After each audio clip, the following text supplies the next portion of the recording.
Greetings, human beings! Welcome back to Apartment 303, a podcast for community fans. My name is Dave, and alongside my co-host Adam, we are here today again for a very specific reason, and that is to recap and react to the official Season 3 region bracket results from hashtag 6 Seasons in a Bracket. Joining us here in Apartment 303, we are very honored to have Evil Annie herself. Some of you may know her as a felt goatee wearing caricature, but in fact, Evil Annie has been a very large part of the community for a while and is very involved in something that I, at least for one, would like some more information about. So, Evil Annie, welcome to the show. Tell us a little bit about yourself, and then also, if you could, give us a little bit of information on the role that you play here in our glorious community of community fans. Well, hello everyone. It's such an honor to be on this podcast. Thank you so much for inviting me. So I came into this Discord, community server Discord last year, and I didn't expect anything to happen. Just, some thousands of fans just getting along, talking about community. I actually came in right before, I guess, what they started as a table reads kind of event.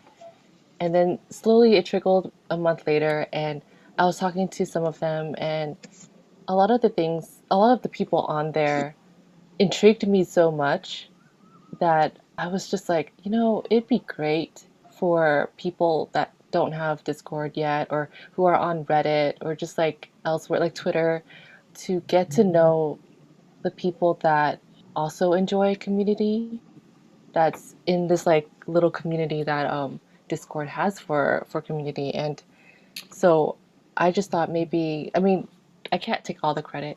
I actually have to credit someone else who actually is part of Cool Orbit Films podcast, Minnow. He helped me generate this idea to interview the members of this Discord. And so I started doing it kind of like towards the end of July, I believe. And I just wanted to, get their origins, like how they came on at first. And then I realized later on that there's always going to be people joining.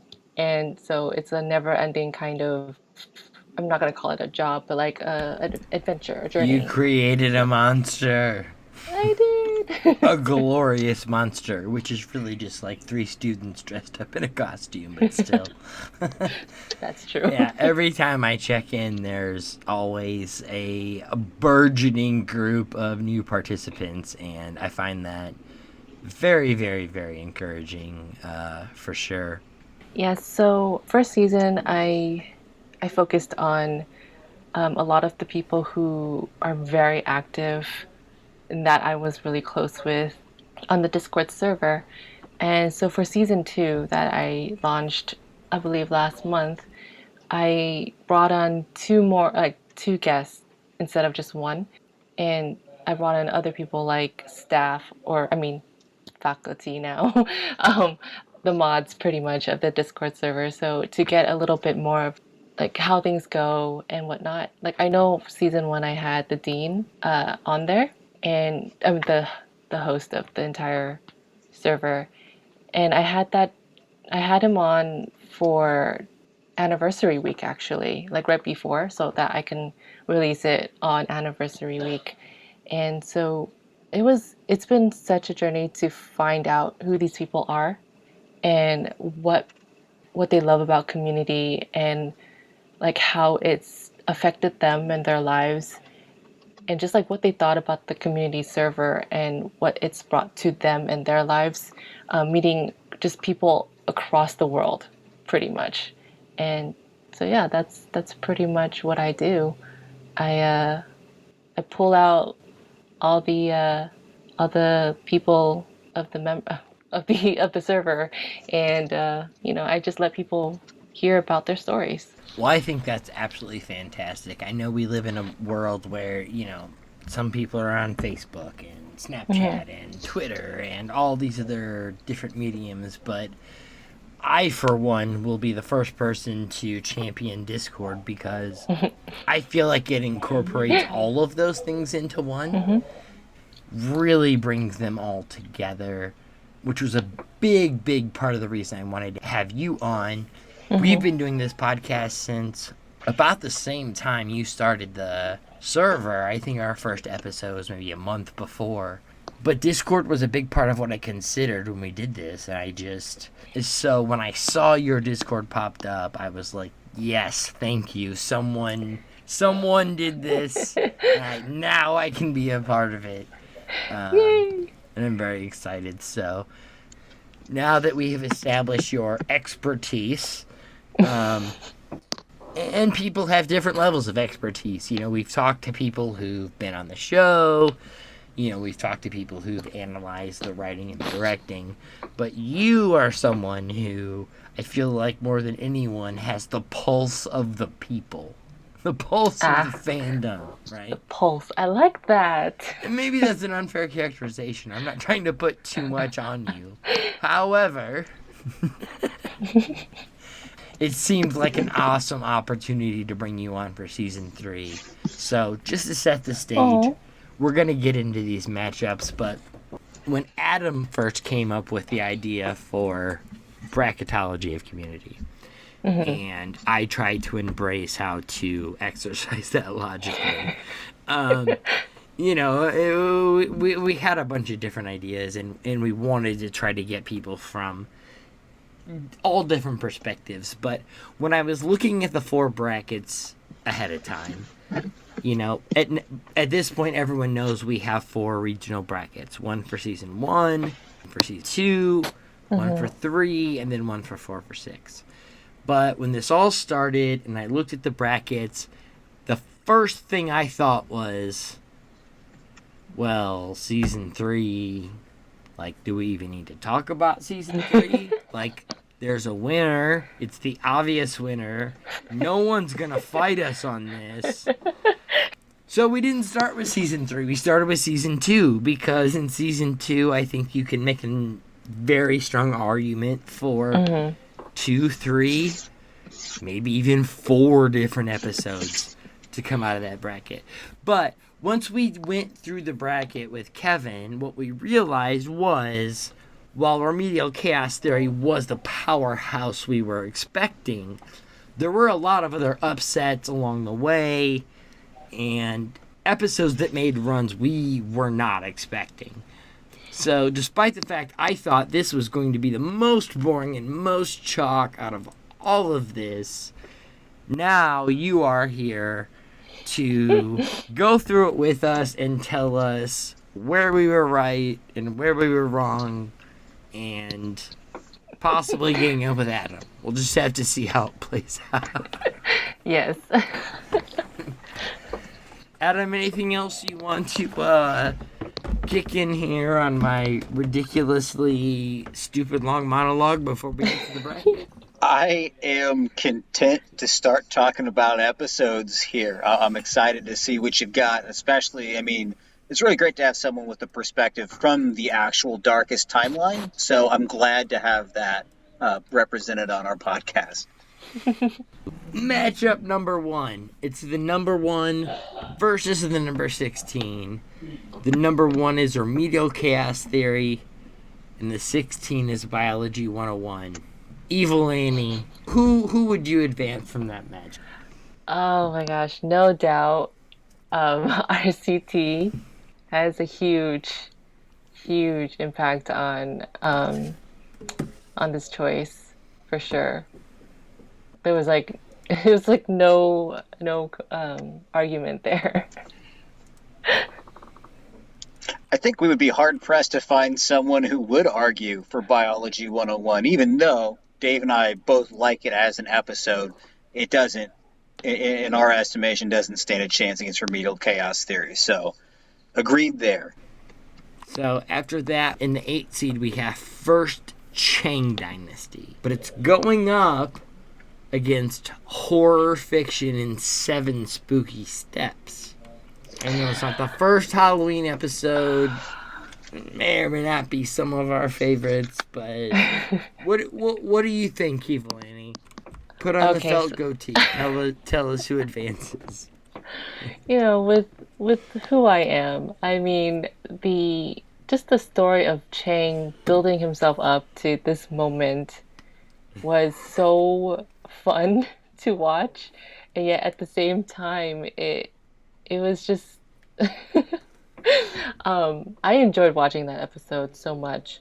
But for horror fiction, I personally love Halloween episodes in this entire series, and just seeing the stories that they come up with. And it's just, I know there was an episode I did, and I did it with, I believe it was MC and Mofo, but I did like a little snippet of this episode because it was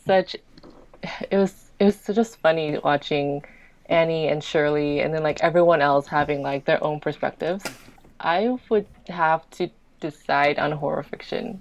You might be the first person we've talked to defend First Chang Dynasty. However, Really? The fact that you recognize it is still at least somewhat inferior. We move on. We move on to a much harder match. Oh, goodness.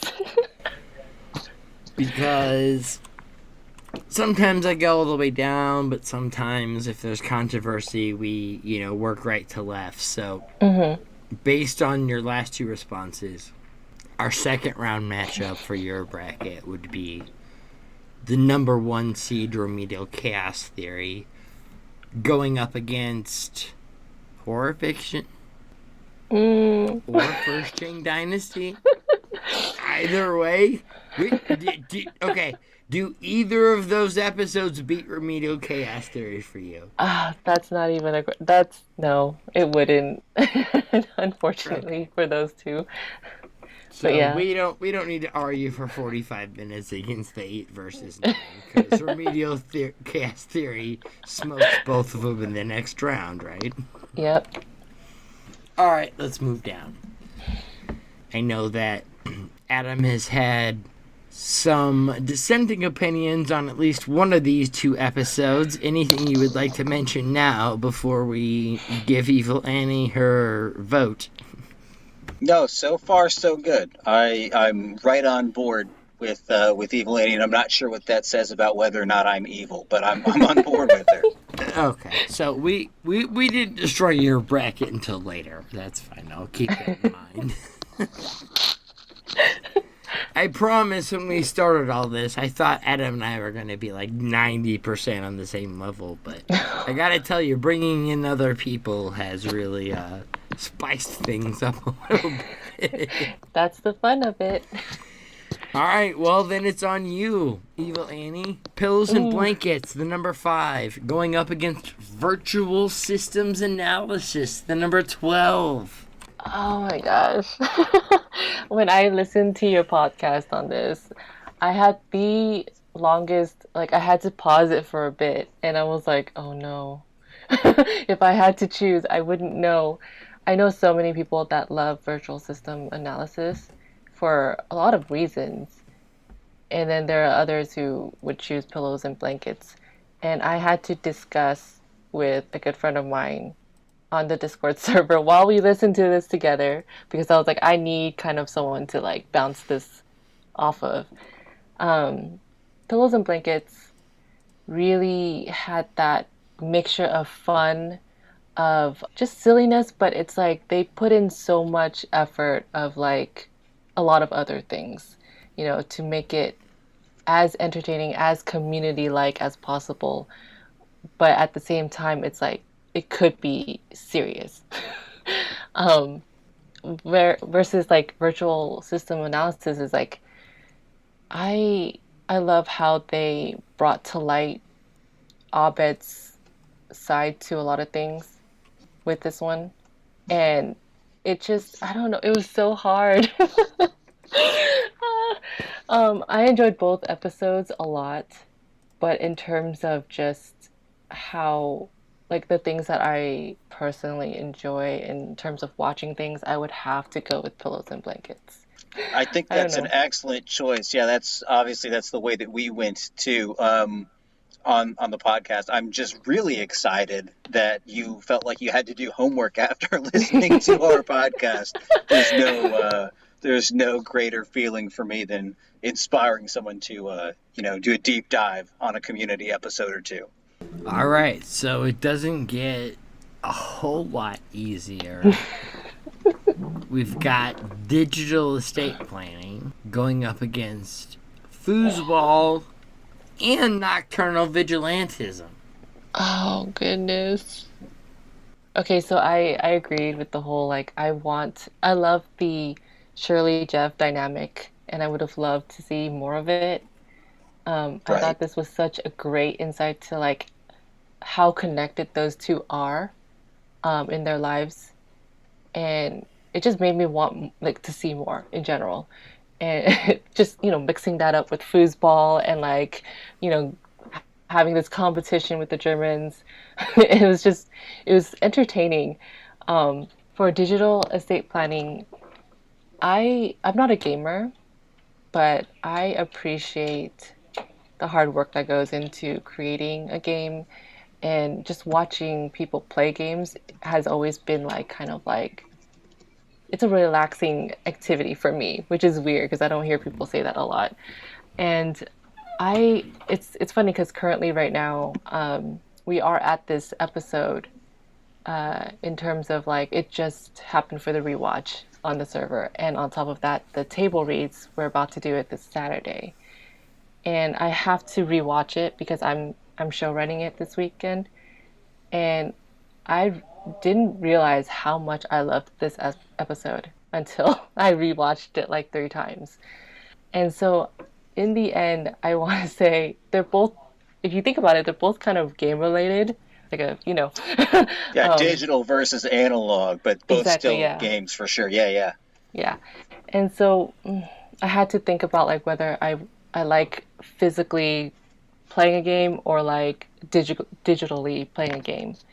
And just so you guys know, I'm not good at both. I'm not athletic at all, but I'm gonna have to go with digital estate planning. Like I enjoy it way more in terms of the way that like how much effort they put into that. Yeah, absolutely. Yeah. Yeah, and there's a certain contingency of fans who really enjoy that level of depth to episodes.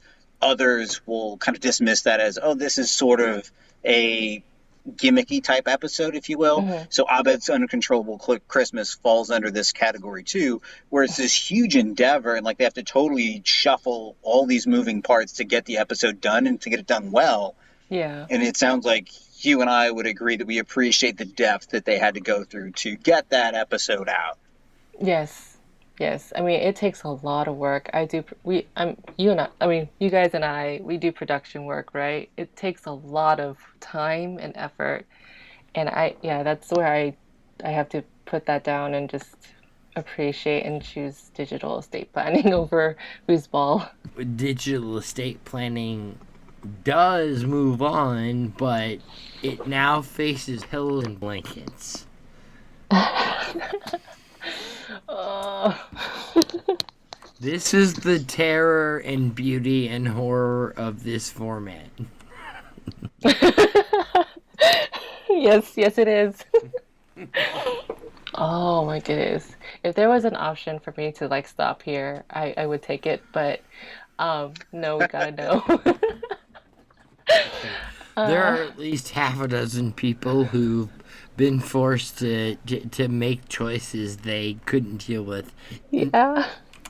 In fact, 2 weeks ago, Jen said it was like choosing between which child she got to keep. So Hopefully, Oh my gosh, yes. hopefully that takes a little pressure off you, but it's not easy either way. I agree. Mm-hmm. Oh, I agree with Jen on that. Um, shoot. Now you have to go into the whole because Pillows and Blankets was based on a documentary style versus the game industry. And I've always been more I'm more of like a film person in terms of like if you want to compare it. And but like I said, I want to say in terms of everything, digital estate planning wins over pillows and blankets for me. Wow. You I you you lured know. me in there. I thought I knew which way you were going and you switched on me. Give me a left hook at I the know. last second there. Yeah. That's actually what we said as well though. So no Yep. disagreement for me. And really neither of these is a bad pick here. The Yeah. documentary style is great. Mhm. And I've said my piece. They're both terrific episodes. But it's really like you mentioned, we're in this season starting to differentiate between which type of homage do we prefer rather than, in seasons 1 and 2, like really, okay, this is just a sitcom episode that's really well written or something like that. Mhm. Mhm. Let's work on the bottom half of the bracket. Okay. So, on the bottom half of the bracket, we're starting with the 6 versus the 11. The 6 seed is Curriculum Unavailable. And the 11 seed is Studies in Modern Movement. This one, it's not as hard for me to decide which one I prefer. I I did enjoy Modern Movement. It was something that I thought was really like funny and sweet and then like hilarious when once the dean and Jeff did their karaoke. But there's a scene in Curriculum Jesus Unavailable. is marijuana. That too. Um, but there's a scene in Curriculum Unavailable that really sold me, and it's where they're all in the asylum. Yeah. We didn't That talk is about that at all. Yeah, speak a little bit more about that. I'm excited to hear your take because like it didn't even Okay. come up. Yes, talk about this. I'll be right back. Okay, so not only Garrett was voiced by Yeah. Dan, which I didn't notice the first time I watched it, but when I rewatched it like several times, I was like, Huh. oh my God, no, wait. It's not Garrett. And I've made this joke with people like, it's not really Garrett. It's someone else. But in terms of like him being there. And also just, I mean, if you look at every single one of them and what they're doing in the asylum, and it like you can tell that they incorporated a lot of what has happened in whatever they said individually. Like they added the regional holiday music in there. Yeah, Was it? yeah, they Oh they yeah, yeah. did. Okay, Yeah. yeah. Sorry, I almost mixed it up with this other one. Um, and then like they added just like a bunch of different. It's just a lot. Like each one said lines from like different episodes that they've already done, and I thought Yeah. that was just like to show like, oh, what the psychiatrist has said that like Greendale doesn't exist. It was all like and so everything in that scene showed the timeline and like the reenactment of each of this like activity or the whatever that's happened prior, and I thought that was so clever and just Yeah. like weirdly not scary, but what's the word? Surreal. Yeah. Yeah, you say scary. I was just thinking too, as you were talking about, like for me, there was a moment of legitimate terror in that Yeah. episode when that's going on. I was like, oh my gosh, it's all been a The dream. moment. I can live with that. So, Oh. we've got the number 3. basic lupine urology, and I'm glad we're touching on this because it had very high poll results and not great bracket results. But in this round, we have it going up against the number 14 seed, Digital Exploration of Interior Design. Oof. First of all, did you listen to the last episode of our podcast? I did, and... Okay, well then you can just go nuts. Okay.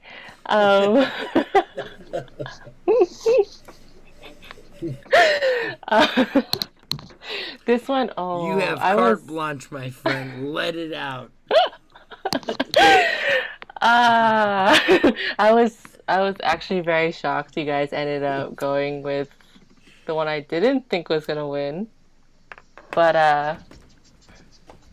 I guess I can say this one I didn't actually agree with, only because I'm biased with basic lupine urology, because I love shows like Law and Order and stuff like that.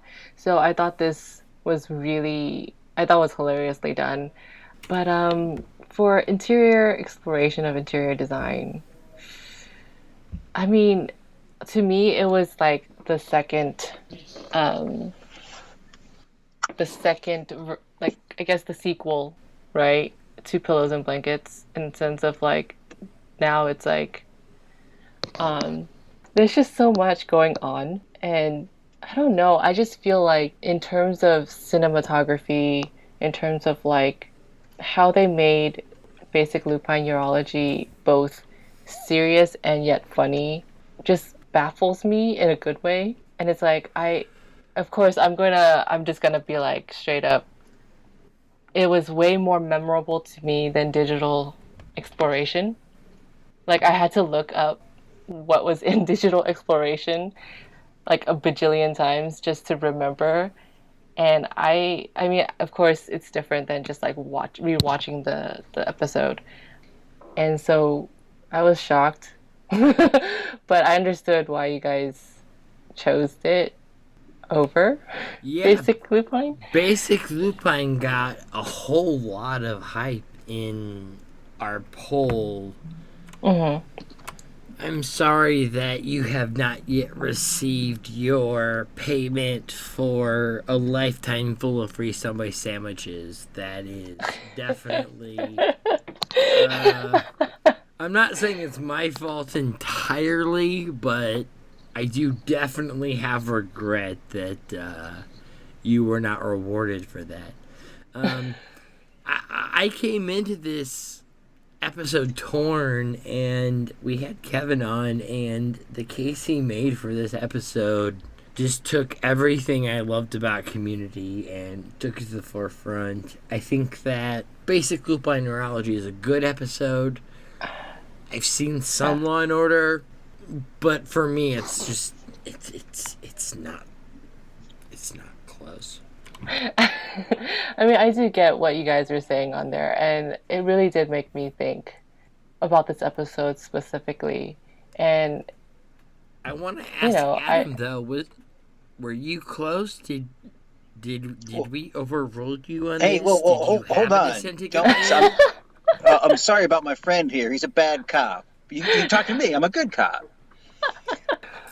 I had initially ruled in favor of basic lupine urology. That was my initial vote. I was overruled, but as you mentioned, the case that Kevin presented was impeccable, and I was not unhappy about it. So again, two terrific episodes for totally different reasons. One, I think you could argue that basic lupine urology is the best homage the Community does in its entire run. I think you can definitely say that. And that's a good enough reason to move it on, and I am inclined to be okay with that. We invited Evil Annie on, and it's her opinion, so I think that's what counts today. Yeah, definitely. In what Kevin said, like, I can't even be mad that it like moved on. I was just surprised, but I was not mad about it. That He doesn't really sound did. like fans of anything on the internet. No, that's fine. We're going to give you that one. But next time you come to Shirley Sandwiches and ask for double meat, you are paying for double meat. I just want that on the internet record right now.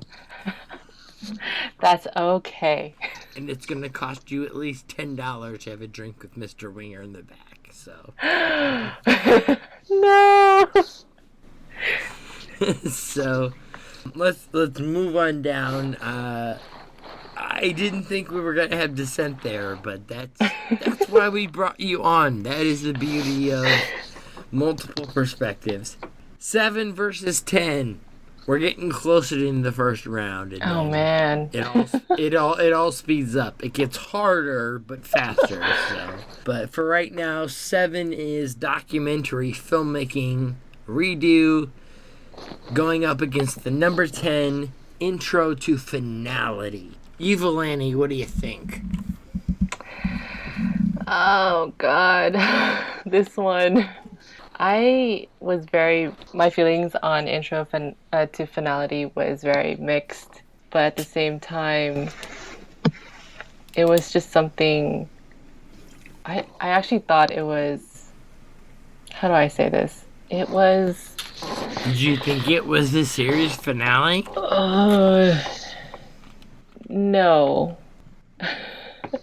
Like, I mean, it was, I thought it was, I don't even know what the right word is to use for this episode. I had like this feeling that it wasn't necessarily a final. And gosh, if you put it up against documentary filming redo,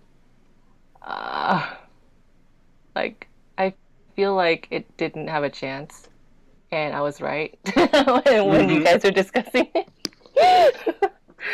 Because when you look at documentary filmmaking redo, like, it was brilliantly done in a sense of it was the Dean episode.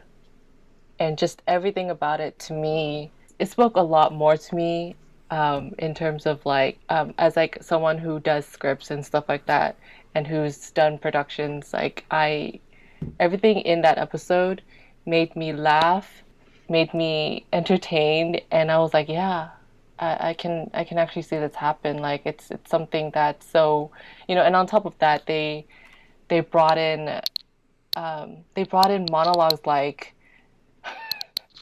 like Annie's insanity monologue, where she's just like, if it's not Stockholm syndrome. Yeah. And what else is there? Like just the Dean himself just going just all out, trying to make this like the best thing ever. And there's Jeff trying to be the Dean, and it was so brilliantly done. And then you have so many like lines in there that just, and so many scenes that just makes you kind of just go, wow. That may be Jeff's most insecure moment in the entire series. I would say one of them, yes.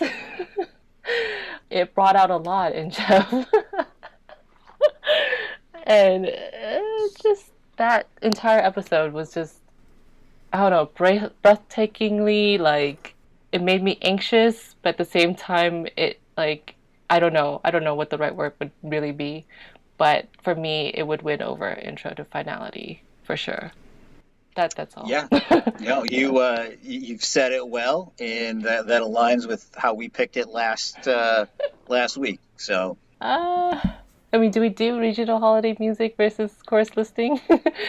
Or is that kind of like one of those like, oh, this is already like, I don't know. You tell us what you think there. I've said this. I think I said this before, where I can't watch regional holiday music without cringing in every scene. So I would have to like listen to it. Tell us more about this. You are the only guest we've had on who said anything besides the fact that they love that episode and every second of it. Tell us why. Tell us. Okay. Well, I do appreciate their their mockery of Glee and everything. That was just really bold. In a sense that I like when I first watched Glee and like everyone was talking about Glee, they loved it so much, and so I was never ever like against Glee or anything like that, but just Community made it hilariously entertaining. But what I mean when I say I can't watch it without cringing is because, especially the Annie part and just a lot of other things, and it's just like the Annie part, especially like I just couldn't, but I understood the underlining of what they like, especially what Jeff said I am about it. so glad. I am so glad to hear you come on our podcast and say that, because that exact scene has come up 3, maybe 4 times on the podcast. And it started innocuously at first. One of our co-hosts was like, well, I don't like the comedy, but like I'm a heterosexual male and I kind of thing with it.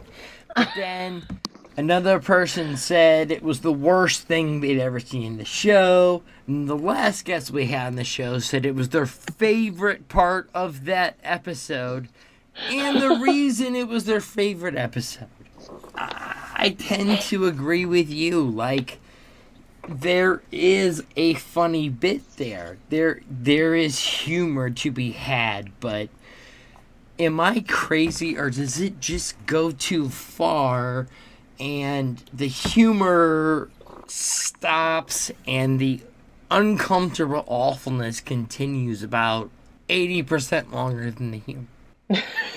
Am I tripping? Is this me? No, I agree with you. I mean, like, out of that entire scene, maybe just one part of that entire song she sings, I laughed out loud.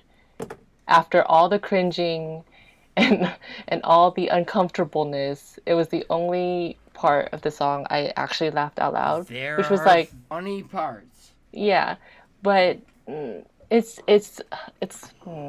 interesting because we've had that whole thing about Jeff telling Jack Black that, oh, Annie's a bit young, like we don't Trying sexualize not to her. sexualize her, Yeah. right? Yeah, except Yeah, and for not really.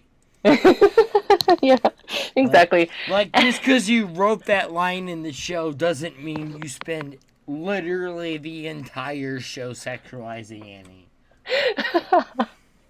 Exactly.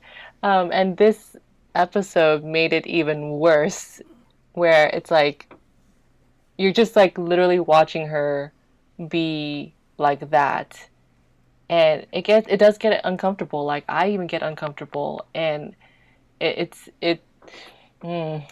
like you see the others doing their own thing or getting warped up into joining Glee Club in that their own way, right? And then you get to this, and it's like I get that. I mean, maybe they're trying to kind of fan service the Jeff Annie lovers, and I'm one of them.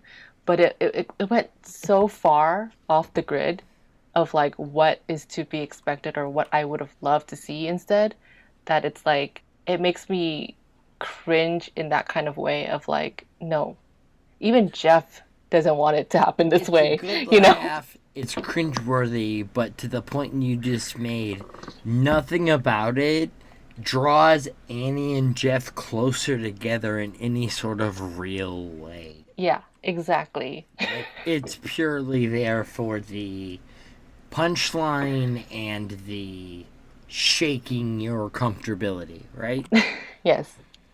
I think we can safely blame Mr. Rad as being a Christmas warlock, and it's his fault. I think we can do that, but Yes. Well, that's I mean, not, of course. if you can crash an entire bus of Glee students, I probably Right? wouldn't put anything past you at that point, right? Right. But Yeah. and I say that jokingly, but of course not to dismiss your point. Obviously, that is, it's a very polarizing scene, to say the least, where some people see it as, a deliberate, way over the top mock up that doesn't cover the fact that it is still overtly sexualizing Annie, who's supposed to be a teenager or in her early 20s at that point. So that's a very fair point to Yeah, make.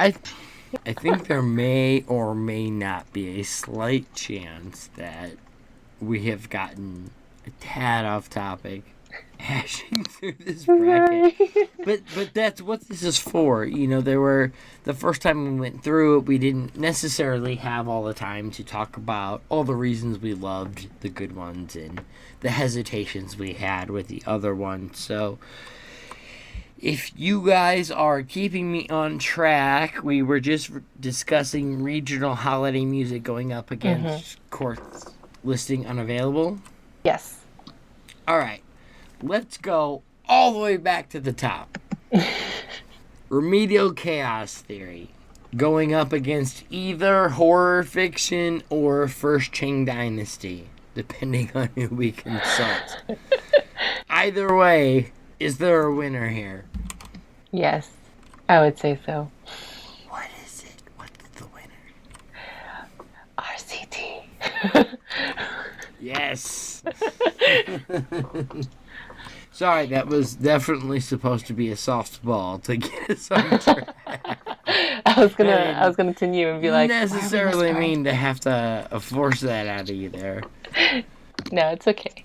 All right, so let's move down because things don't get quite that simple, and let's go down to the next bracket.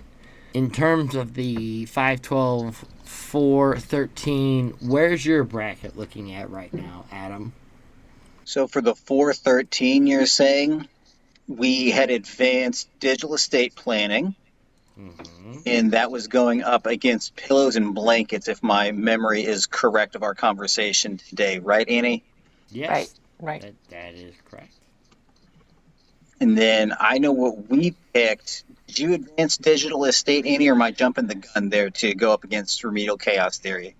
Oh, no, you're right. Digital estate planning. Okay. Because that was the one where you baited and switched me there. Yeah. Okay. So right. Annie, you have digital estate planning over pillows and blankets. That's what I'm hearing. Yes, that's correct. All right, I can live with that. No enemies made here. That's how things played out. Wasn't easy, but we got there. Before we resolve those two things, let's get down. We're down to 8 now, so we're really honing in on this. In the bottom half of the bracket, we have regional holiday music going up against digital exploration of interior design. Is that what we? I know that's what we had, but I wasn't sure. Any, where are you on that? Because I got the sense you were not going to advance holiday regionals. That was my sense for Evil Annie, but those were the official results. Correct. Yes.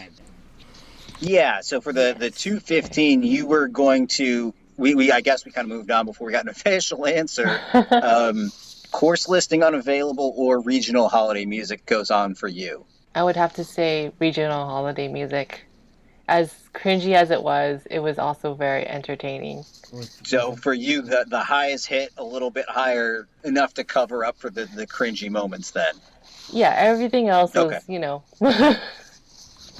Okay. Okay, that's good. Well, this is going to be a really fun one then for you, Evil Annie, because as reluctantly as you advanced regional holiday music to the next round, it is now facing digital exploration of interior design, which I know you had some very valid criticisms of in the previous round. However, that's where we're at. So how do you feel about those two episodes going against one another? Oh my goodness. That one, if I really want to advance it, I'm going to have to say digital exploration of the interior design. In terms of the underlining importance behind the meaning behind this episode versus like regional holiday music. I definitely feel that. I'm sorry that we forced you into a matchup here that you would not have selected.